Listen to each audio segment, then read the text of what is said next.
ശ്രീവിദ്യാ കലാനികേതൻ ഒരു കൾച്ചറൽ സൊസൈറ്റിയാണ്. അതിൻ്റെ കീഴിൽ ഡാൻസ് സ്കൂൾസും മ്യൂസിക് സ്കൂളും നടത്തുന്നുണ്ട്. ഞാനാണ് നടത്തുന്നത്.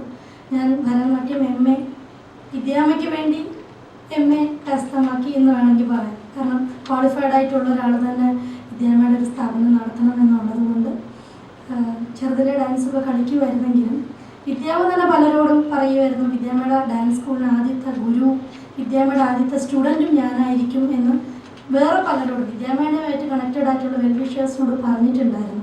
അവർ മോട്ടിവേറ്റ് ചെയ്തിട്ടാണ് ഞാനിങ്ങനെ ഒരു ഡാൻസ് സ്കൂൾ തുടങ്ങിയത്. വിദ്യാമ്മയുടെ മരണശേഷം 4 വർഷങ്ങൾക്ക് ശേഷം വിദ്യാമ്മയുടെ ഫ്രണ്ട്സ്, ചെന്നൈയിൽ നിന്ന് വന്ന ഫ്രണ്ട്സും അങ്ങനെ കുറേ ഫ്രണ്ട്സിനോട് വിദ്യാമ്മ എന്നെക്കുറിച്ച് പറഞ്ഞിരുന്നു. അതെനിക്കറിയില്ലായിരുന്നു.